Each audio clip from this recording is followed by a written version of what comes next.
Today is a snow day. Jimmy's daughter doesn't have any school, so we're going to build something fun for her today. This is all dedicated to you, sweetheart.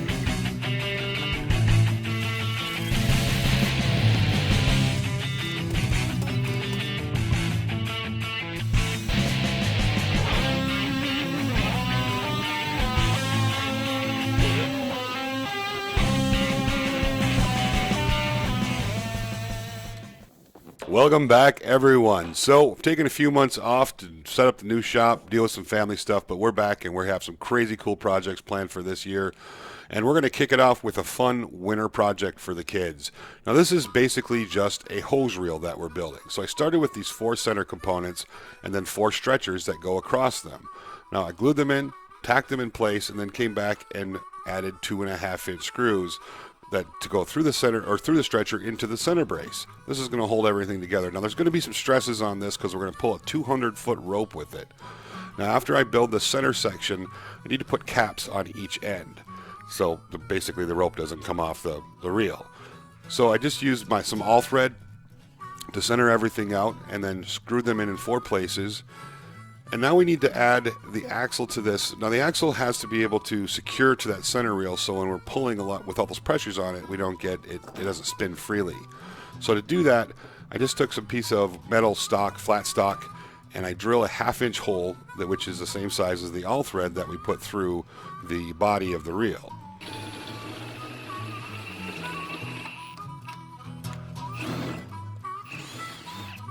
Now once that's done, we're going to bolt this right onto the reel itself and then tack weld it in place. We're going to tack weld the nut to the plate and the nut to the all thread. Now the all thread and the nut are zinc coated, so you want to make sure that you grind that off before you start welding on it. Now we use the 210 MP from Lincoln to do this, which makes setting it up super easy. A little practice with the welds would be good though. So it's all tack welded together, and then we just drilled a couple holes in that plate and then screwed that to the reel. Now that's going to keep that reel from spinning freely when we've got all those pressures on it. Once that was done, put the side braces in place.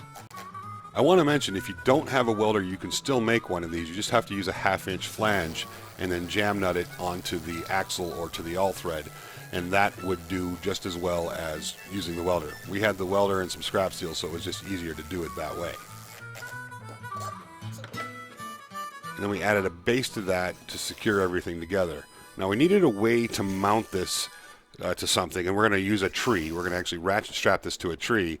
So after I got the base plate on the braces, we added just a piece of 2x6 and screwed that in place.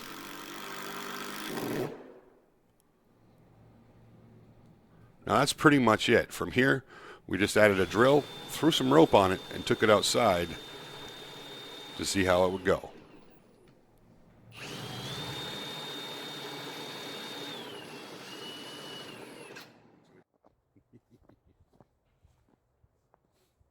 We don't need no stinking hills.